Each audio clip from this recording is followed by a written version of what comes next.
On April 10, 1912, the RMS Titanic set sail from Southampton, England, bound for New York City.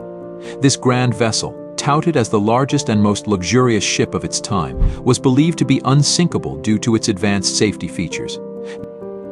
Among its 2,200 passengers were wealthy industrialists, celebrities, and immigrants hoping for a new life in America.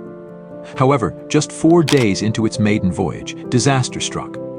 Despite multiple warnings of icebergs ahead, the Titanic maintained its high speed. On the night of April 14th, it collided with a massive iceberg, causing catastrophic damage. How could such a modern marvel, deemed unsinkable, meet such a tragic end? This incident led to the deaths of over 1,500 people and forever changed maritime safety regulations. The sinking of the Titanic remains one of the most haunting maritime disasters in history, raising questions about human error, technological limits, and the unpredictable forces of nature. What really happened that night? And what lessons were learned from this tragedy? The RMS Titanic's journey began with great fanfare on April 10, 1912. Crowds gathered to witness the departure of this massive and luxurious ship from Southampton, England, bound for New York City. Measuring 269 meters in length and standing over 53 meters high, the Titanic was the largest ship in the world at the time. Its opulence was unparalleled, featuring grand staircases, heated swimming pools, a gymnasium, squash courts, multiple restaurants, barber shops, and even a library. Built by the White Star Line Company, the Titanic was designed with the most advanced safety features of its time, including a double-bottom hull and 16 watertight compartments. It was considered unsinkable. The ship carried a diverse group of passengers. Among them were some of the wealthiest people of the era, like industrialist John Jacob Astor IV and Isidor Straus, co-owner of Macy's department store, as well as hundreds of immigrants seeking a new life in America. Commanded by Captain Edward John Smith, a seasoned and respected mariner, the Titanic embarked on its maiden voyage with great expectations. However, the Atlantic Ocean was fraught with hidden dangers. By April 12th, the Titanic had received its first ice warnings. These warnings, sent by nearby ships via radio, were not uncommon. Ships routinely communicated to alert each other about potential hazards such as icebergs. Despite receiving these warnings, the Titanic continued at full speed. Captain Smith, urged by the White Star Line's managing director Bruce Ismay, wanted to make a record time to New York, showcasing the ship's speed in addition to its grandeur. The fateful night of April 14, 1912, brought a clear sky but no moonlight, which significantly reduced visibility. At 11:40 p.m., lookout Frederick Fleet, stationed in the Crow's Nest, spotted an iceberg directly in the ship's path. He quickly rang the bell and phoned the bridge, alerting First Officer William Murdoch. Murdoch ordered the ship to turn sharply to port left and the engines to be reversed, but it was too late.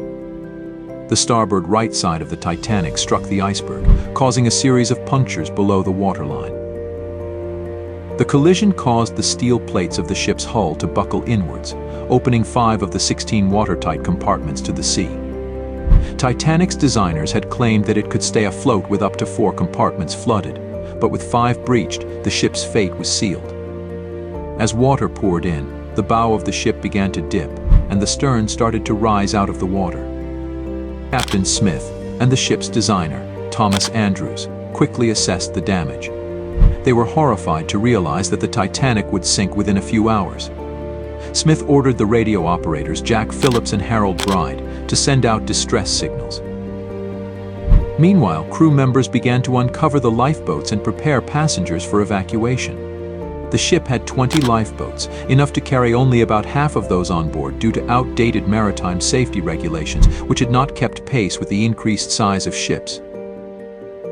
As the situation became dire, distress rockets were fired to attract the attention of nearby vessels. The RMS Carpathia, approximately 107 kilometers away, picked up the distress call and immediately set course for the Titanic at top speed. However, it would take several hours to reach the stricken ship. On board the Titanic, chaos ensued as the reality of the situation set in. Many passengers were initially reluctant to leave the perceived safety of the ship. the crew struggled to maintain order and ensure that lifeboats were launched with women and children first. Unfortunately, some of the first lifeboats were launched half-empty due to a lack of coordination and the disbelief that the ship was actually sinking. By 1:20 a.m., the bow was significantly submerged and lifeboats were being launched more urgently. The ship's band, led by Wallace Hartley, played music to calm the passengers. Accounts from survivors tell of the band continuing to play even as the ship tilted more sharply into the water, choosing to provide some solace during the catastrophe. At 2:05 a.m., the last lifeboat was lowered, leaving over 1,500 people still on board. As the ship's stern rose higher out of the water, the immense strain caused it to break in half. The bow section sank quickly, and the stern lingered for a few moments before also sinking into the icy waters of the Atlantic at around 2:20 a.m. The passengers who were not in lifeboats faced the brutal cold of the ocean, where hypothermia set in rapidly. The Carpathia arrived at the scene around 4 a.m., rescuing the 706 survivors who had made it into lifeboats. The sight that greeted them was harrowing debris scattered across the ocean and the sounds of those still in the water fading as hypothermia claimed their lives. The survivors, many in shock and suffering from exposure, were taken aboard the Carpathia, which then continued to New York. In the aftermath of the disaster, there were numerous investigations and inquiries to determine the causes and prevent such a tragedy from happening again. The British and American inquiries criticized Captain Smith for maintaining high speed despite the ice warnings and found fault with the inadequate number of lifeboats. The inquiries also highlighted the role of the SS Californian, a ship that was nearby but did not respond to Titanic's distress signals. The Californian's captain, Stanley Lord, claimed his radio operator had turned off the radio for the night, and he did not realize the rockets fired by Titanic were distress signals. The sinking of the Titanic led to major changes in maritime safety regulations.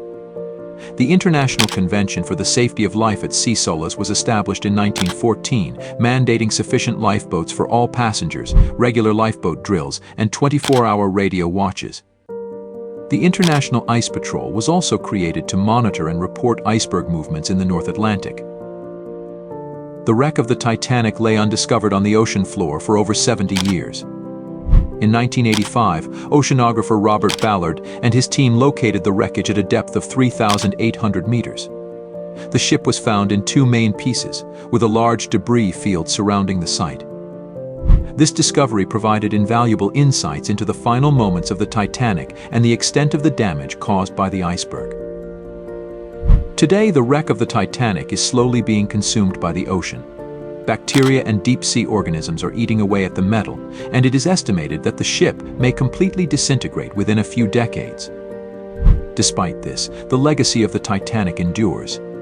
It serves as a powerful reminder of human fallibility and the unpredictable power of nature. The story of the Titanic is not just a tale of tragedy but also one of heroism and sacrifice. The actions of the crew, the musicians who played to the end, and the bravery of those who survived against all odds continue to captivate and inspire. The Titanic's sinking changed maritime history forever, ensuring that the lessons learned from that fateful night would save countless lives in the future.